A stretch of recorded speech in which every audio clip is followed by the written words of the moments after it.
Salut le hockey franco, on est à Bordeaux aujourd'hui pour une bien belle étape et je suis très fier d'avoir avec moi Stéphane Tartari, le manager des boxeurs de Bordeaux. Salut à toi Stéphane. Salut Sylvain. Et merci d'avoir répondu positivement à l'invitation.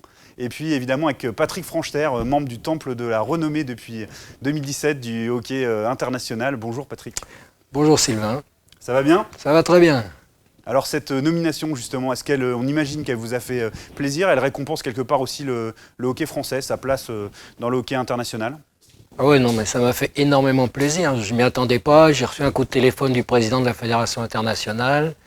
Et puis, c'était une super cérémonie à l'occasion des championnats du monde en Allemagne. C'était vraiment génial, vraiment. Alors ici, on est à Bordeaux, mais vous avez joué au hockey et commencé au hockey dans une ville qu'on associe peu au hockey sur glace aujourd'hui. À Lille, c'était à Croix très exactement. Alors comment c'était le hockey à Croix à la fin des années 60?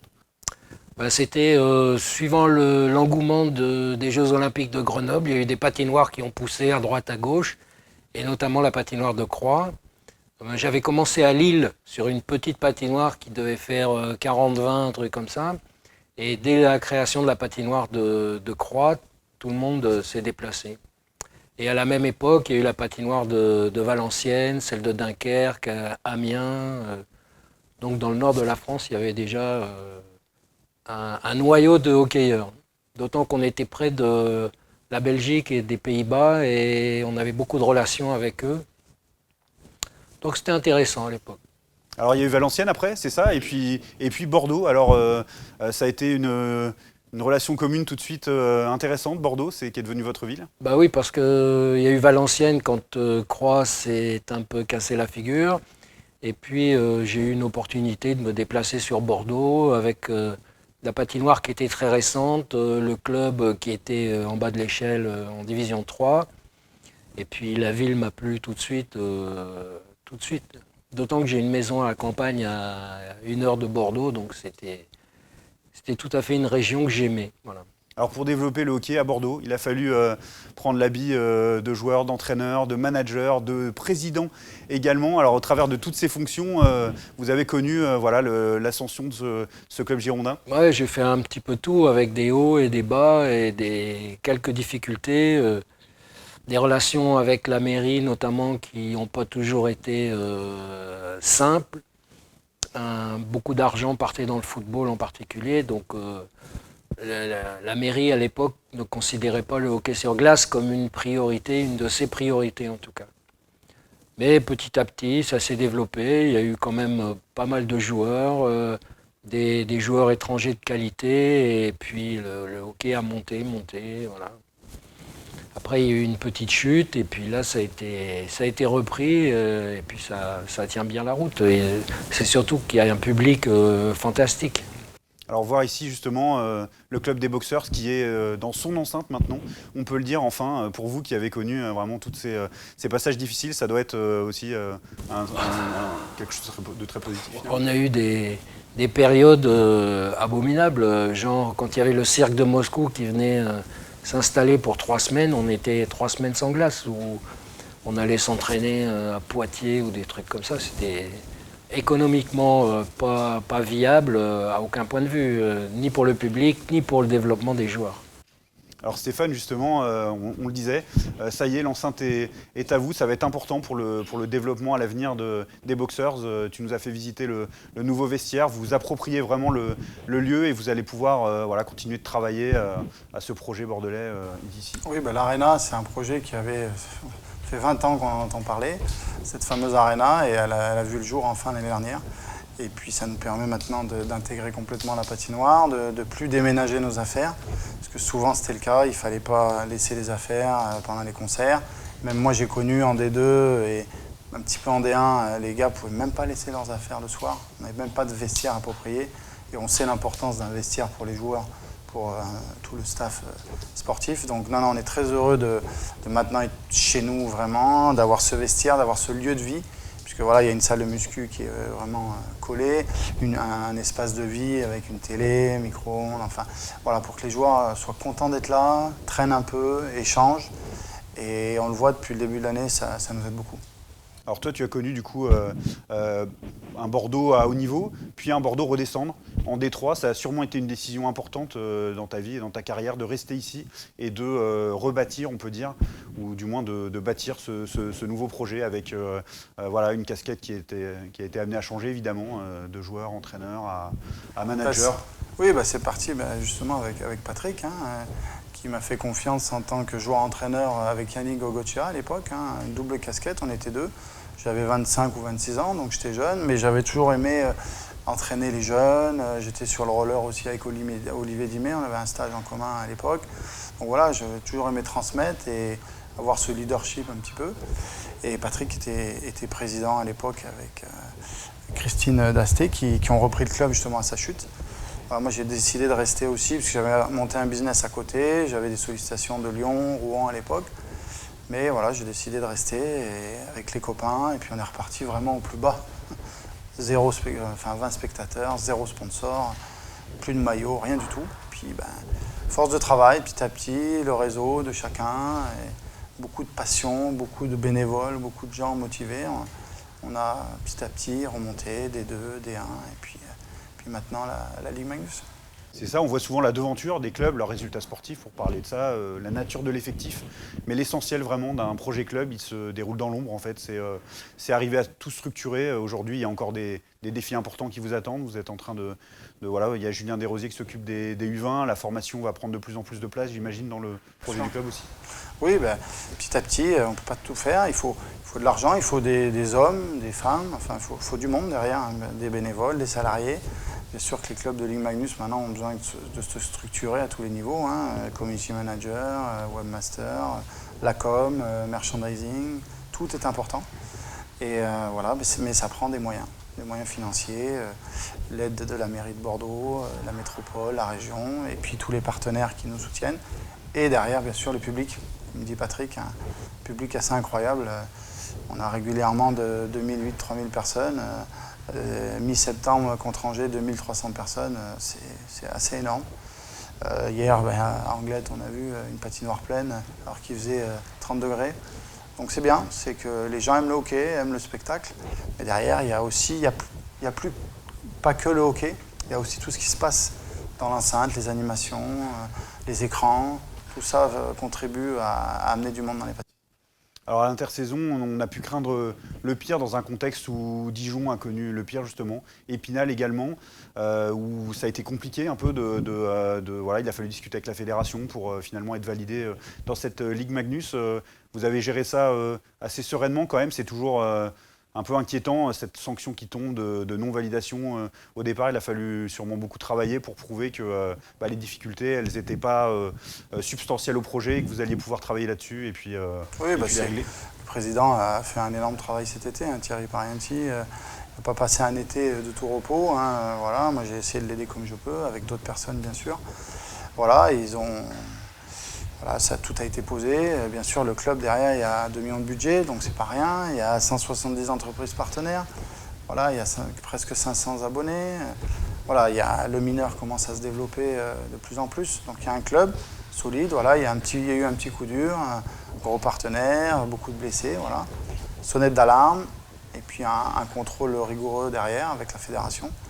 Il n'y a pas de souci, c'est accepté et puis on va tenir le bout pour tout tenir ça et puis rattraper nos 9 points et commencer enfin le championnat. C'est vrai que c'est une thématique qui revient souvent avec tous les gens qu'on peut rencontrer dans les clubs sur cette relative précarité du hockey français qui semble progresser, mais voilà, on sent que c'est pas facile de trouver un modèle solide parce qu'économiquement c'est compliqué, les budgets sont pas immenses, ils sont importants mais ils sont pas immenses. Comment est-ce qu'on peut travailler pour justement s'éloigner de cette précarité le plus possible et avoir voilà, une solidité importante? C'est compliqué. Parce que les droits télé sont un point très très très important. Je ne sais pas si un jour on arrivera à avoir des droits télé, même un petit peu. On voit les clubs de Ligue 1 de foot, de rugby, maintenant ça représente une grosse partie de leur budget, ce qui permet d'être plus cool. Non, là c'est vraiment du charbon jour et nuit, quasiment jour et nuit, l'été, pour aller chercher des partenaires. 1 000 €, 2 000 €, 20 000, 30 000, la mairie, renégocier les prestations, les abonnés, satisfaire les abonnés. Enfin, c'est un gros travail et c'est pour tout le monde pareil, je pense, hein, c'est sûr. Après, il y a des clubs où il y a des villes qui sont plus grandes, donc il y a plus d'entreprises, mais il y a plus de sport à haut niveau, donc c'est plus dur. Il y a des plus petits clubs où c'est le sport phare, mais il y a moins d'entreprises. Donc voilà, chacun a ses petits problèmes à gérer, mais dans l'ensemble, on a tous les mêmes problématiques. C'est remplir la patinoire et puis avoir des partenaires qui sont fidèles, qui restent plusieurs années pour justement avoir cette stabilité de budget. Alors il y a un homme qui est forcément important dans le projet actuel des boxeurs, c'est Philippe Boson, qui lui aussi est au Temple de la Renommée, comme Patrick qui est avec nous. Pourquoi ce choix était important pour vous? Et puis voilà, j'imagine que vous vous projetez dans la durée pour professionnaliser, parce que c'est évidemment quelqu'un de très axé sur le professionnalisme et puis la montée en puissance de Bordeaux. Bien sûr, oui, il y a maintenant 2-3 saisons, c'est sa 3e saison avec nous. Alors après, c'est une année test, hein, puisqu'il est entraîneur aussi de l'équipe de France. Donc je ne sais pas l'année prochaine ce qui va se passer aujourd'hui, franchement. Hein. Je crois que le souhait de la Fédé, c'est qu'il soit entraîneur à plein temps. Voilà, nous, il est là, ça se passe très bien. Il gère les 2 rôles. Bon, pour l'instant, même si l'équipe de France commence le premier stage en novembre, je sais que c'est là qu'il consacre fin d'après-midi et soirée à l'équipe de France. Sinon, il n'y a vraiment aucun changement depuis 2 mois. Enfin, il est toujours aussi pro, il veut gagner, il met les choses en place. Donc là-dessus, on peut lui faire confiance. Il sait faire la part des choses. Après, voilà, on verra en fin d'année ou peut-être janvier-février pour anticiper s'il est là ou pas là, la suite au boxeur. Alors je ne peux pas parler d'équipe de France sans me tourner vers Patrick, qui a connu bien des heures, bien des voyages, parfois un peu improbables avec cette équipe de France, de tout cet amas de souvenirs. Est-ce qu'il y en a certains un peu plus drôles, un peu plus décalés qui vous reviennent comme ça, que vous auriez envie de mettre en avant? Il y a des souvenirs drôles dont on ne peut pas parler. Et puis, non, il y a des tas de souvenirs incroyables. Mes premières années, dans les années 70, quand on allait jouer en Roumanie, c'était l'enfer, enfin, entre guillemets, il fallait apporter de la nourriture et tout. Puis après, bon, bah, ça a suivi son cours. Moi, je suis rentré en équipe de France en 67 pour les Jeux de 68. Et j'ai terminé ma carrière de manager en 2014. Donc j'ai vu passer quelques joueurs et quelques patinoires. Mais les plus beaux moments, c'est surtout des moments de joie et de performance exceptionnelle. Au sein du groupe, quand on est remonté à Chichiar en groupe A, ensuite on s'est maintenu au Québec et après c'est les grosses victoires quand on bat les Russes ou quand on bat les Canadiens. C'est des choses qui étaient improbables. À mon époque, quand je jouais, on jouait même pas ces équipes-là. De toute façon, c'était inaccessible. Voilà, puis non, j'ai d'excellents souvenirs, toujours de très bons contacts avec Pierre Pousse et Dave Anderson, enfin, évidemment, et puis avec encore pas mal de joueurs. Je pense que ce qui a fait la réussite de cette équipe de France pendant toutes ces années, c'est l'expérience humaine, les relations humaines entre les joueurs, que ce soit des superstars comme Cristobal ou des joueurs de 4e bloc ou le 25e sélectionné. Ça a toujours été comme une famille et ça c'est impérissable. C'est vrai qu'il y a dans l'ADN de cette équipe de France le fait que quand on est français dans le hockey, il faut souvent en montrer 2 fois, 3 fois, 10 fois plus que les autres pour avoir sa chance, que ce soit des profils comme aujourd'hui, voilà, Pierre-Édouard Bellemare, Antoine Roussel, ce sont des joueurs de très grand talent technique, mais qui ont creusé aussi leur sillon en étant des batailleurs aussi. Bah moi je connais bien Pierre-Édouard et Antoine, mais Pierre-Édouard il est arrivé là où il est arrivé parce qu'il a bossé comme un malade et il a dû travailler 2 fois plus que les Suédois quand ils jouent en Suède pour gagner sa place.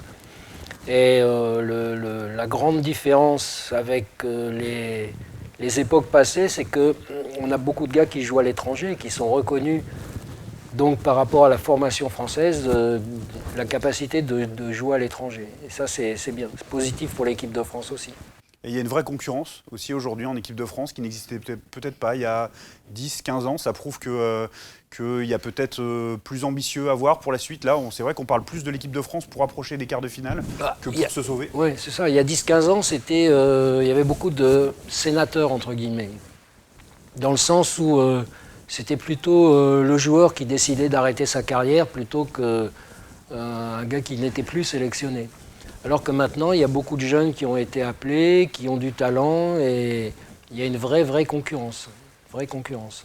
À vos yeux, Philippe Bozon, c'est quelqu'un pour reprendre le flambeau justement tricolore qui est évidemment à même, peut-être plus que nul autre, voilà, d'avoir cette envie, ce désir et cette force, cette culture aussi un peu du hockey Je tricolore. pense que pour être entraîneur de l'équipe de France, il faut bien connaître le hockey français.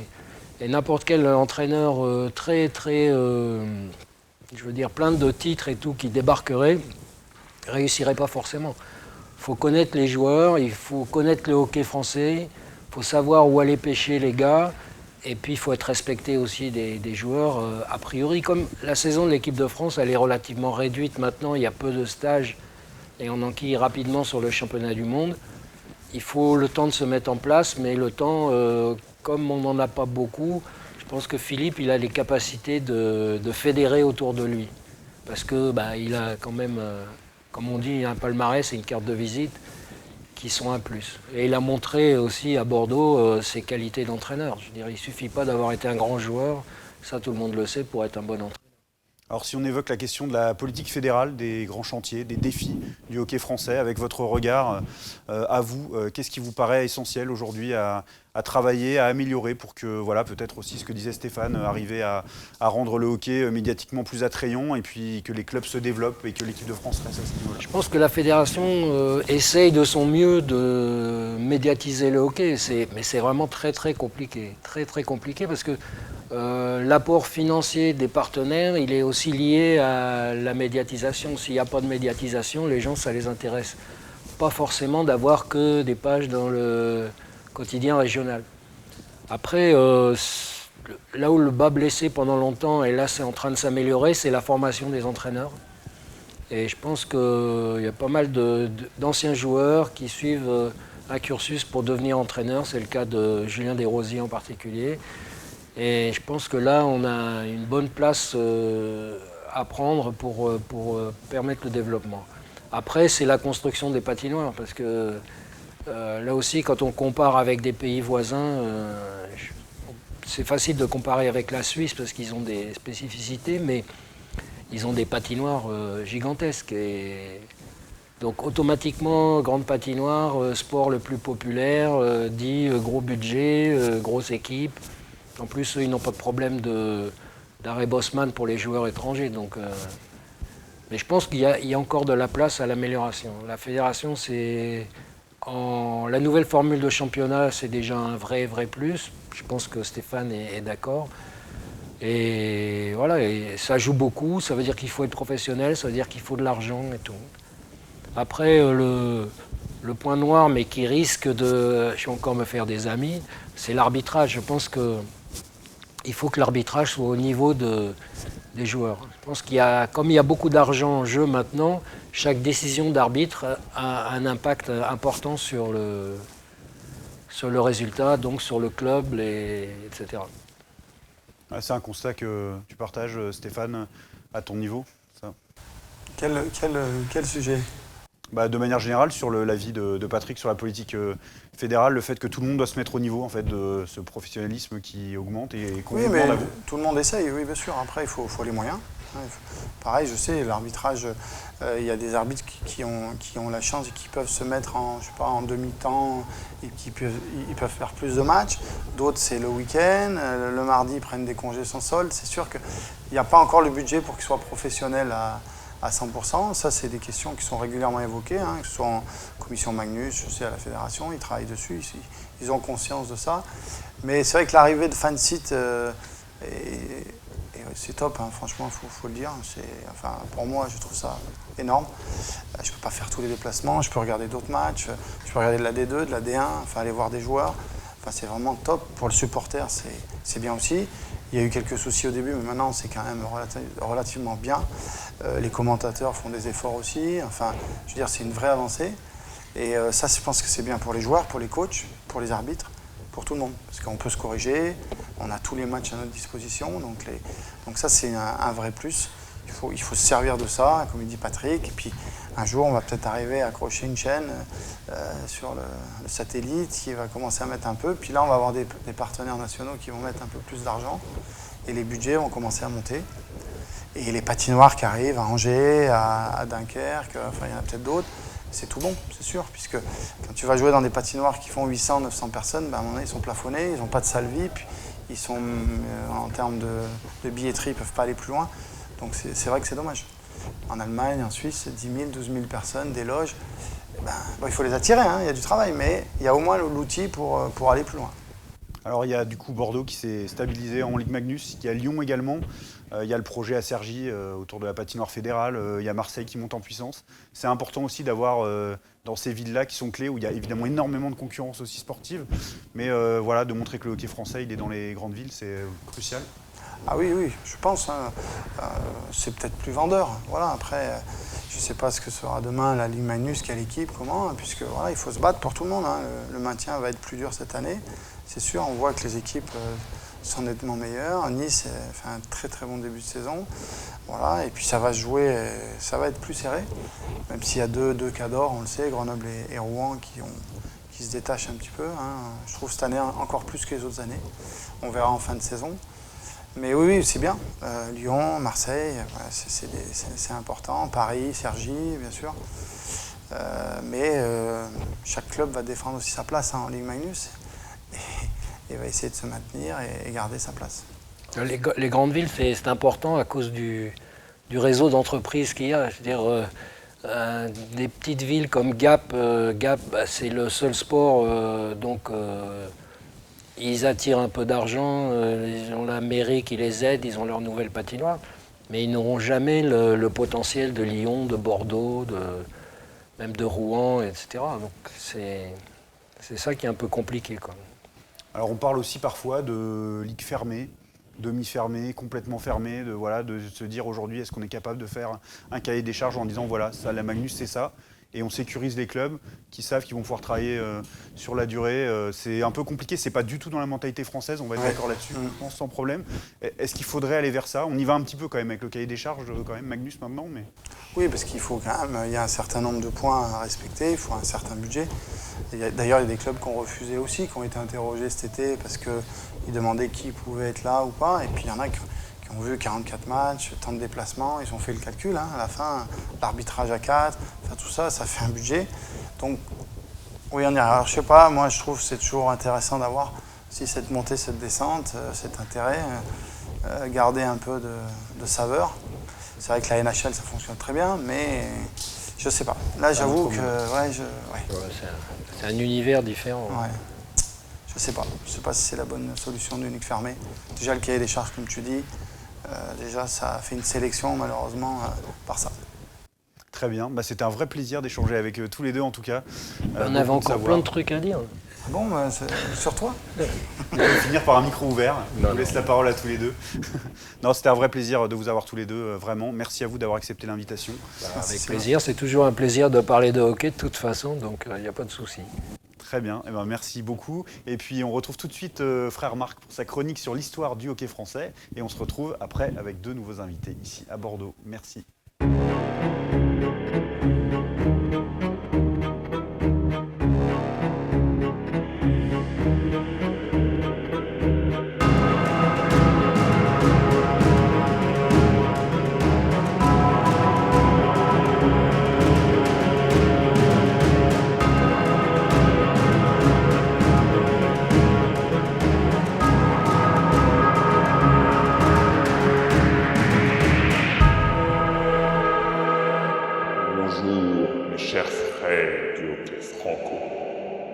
Philippe Bozon connut très tôt le succès.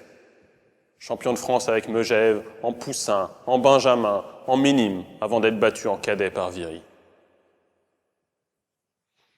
Il fut un record de précocité.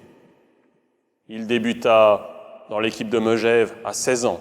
Il débuta en équipe de France à 17 ans et 2 mois à peine. Et devint champion de France en 1984.